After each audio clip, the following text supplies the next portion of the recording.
Pasemos ahora a cuestiones de mayor interés. Son las referentes a los problemas de la trascendencia y del sentimiento religioso. Hay quienes creen que pueden probar la trascendencia por el hecho de que alguna persona murió por un instante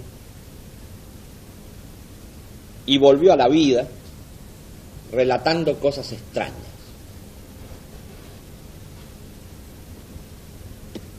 Eso no prueba más que al cesar las funciones vitales o al retomarse las funciones vitales, se producen desajustes y ajustes no muy diferentes a los cambios de nivel de conciencia, o, en algunos casos, semejantes a los que operan en algunas circunstancias transferenciales cuando ocurren los fenómenos de la luz. Otros han visto su propio cuerpo a distancia al entrar o salir de una anestesia profunda. Y hay quienes también han padecido tal fenómeno por ciertas prácticas forzadas o en momentos de una gran conmoción. ¿Desde dónde han visto a su cuerpo? Desde afuera, dice. ¿Y desde dónde han visto a lo que ve? No desde el cuerpo, por cierto. Porque si hubieran visto desde el cuerpo a lo que ve, no hubieran sino padecido una proyección senestésica o visual alucinada, tal lo que sucede en vigilia, por ejemplo. Pero en cambio, como han visto al propio cuerpo desde afuera de él,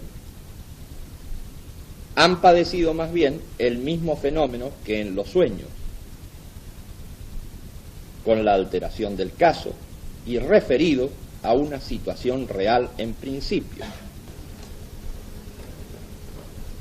Tal, por ejemplo, que el cuerpo estaba en una mesa de operaciones rodeado de médicos y se veía y escuchaba esto desde cierta distancia, como también se escuchan y se ven los fenómenos con registro inhabitual al recuperarse alguien de un desmayo.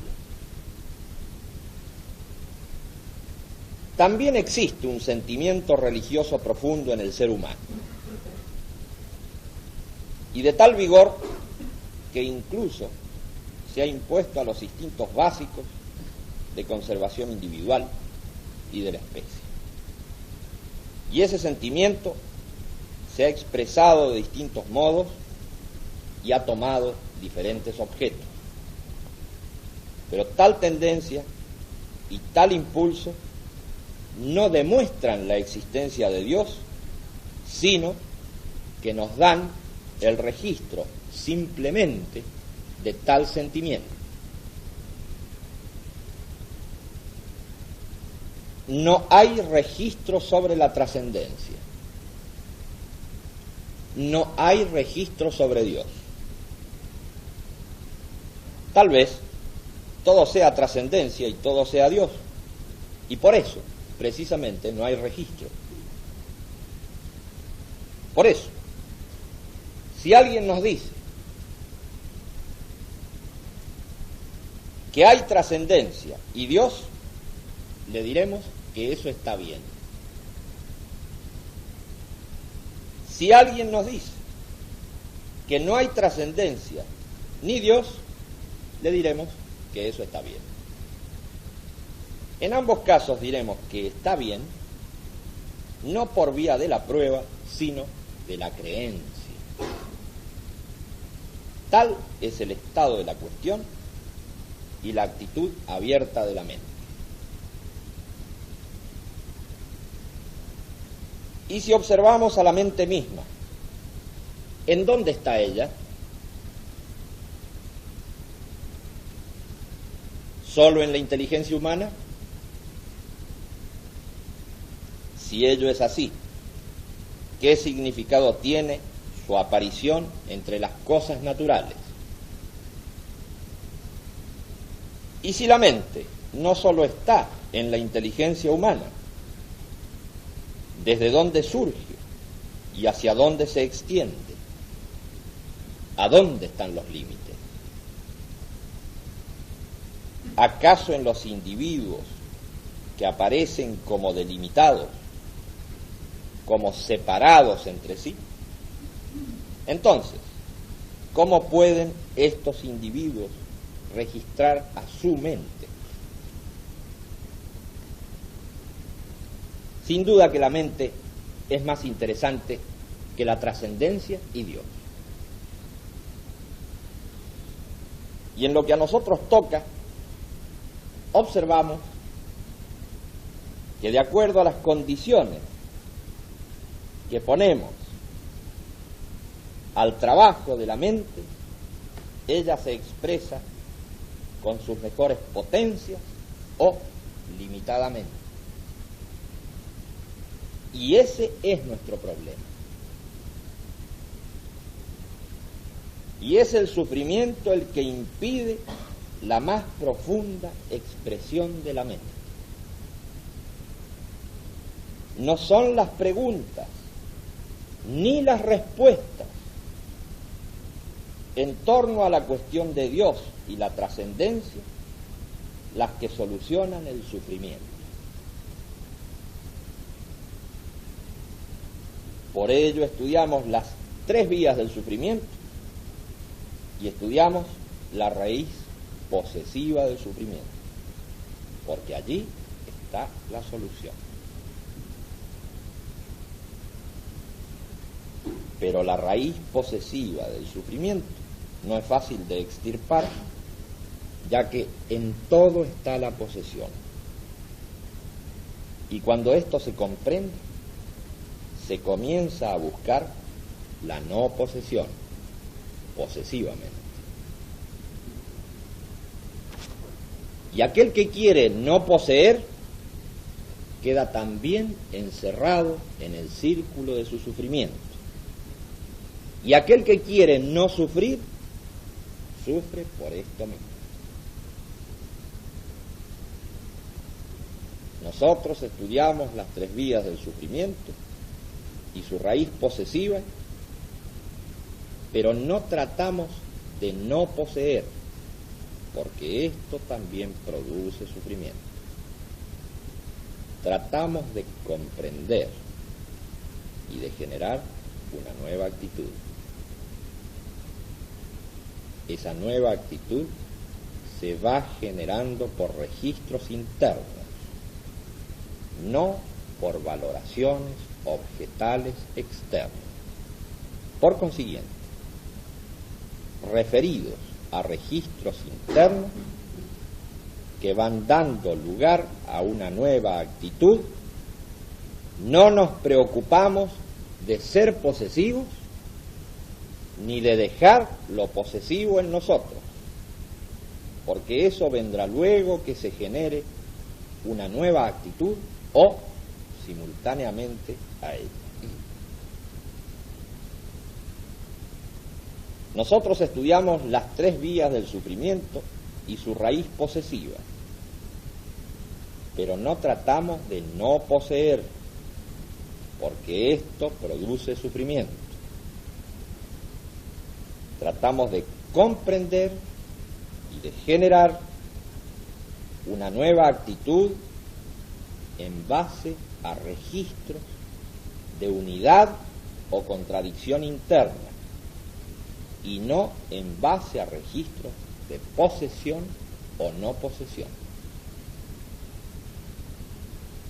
Por ello, nosotros estudiamos las 3 vías del sufrimiento y su raíz posesiva, y generamos una nueva actitud liberadora cuando al hacer obtenemos registros de unidad interna. ¿Y cómo producimos tales registros? ¿Acaso valorando los objetos de un modo especial? Sin duda que no. He aquí entonces sintetizada la doctrina acerca de la liberación de la mente. Si alguien me pregunta qué es lo más importante, le diré: debes comprender las tres vías del sufrimiento, que son la sensación, la memoria y la imaginación. Debes comprender además la raíz posesiva del sufrimiento. Y si me pregunta qué debe hacer además de comprender, le diré: ir contra la evolución de las cosas es ir contra uno mismo. Cuando fuerzas algo hacia un fin, produces lo contrario. No te opongas a una gran fuerza. Retrocede hasta que aquella se debilite. Entonces, avanza con resolución. Las cosas están bien cuando marchan en conjunto, no aisladamente.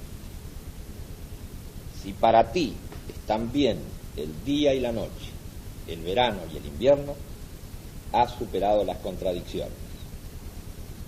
Si persigues el placer, te encadenas al sufrimiento.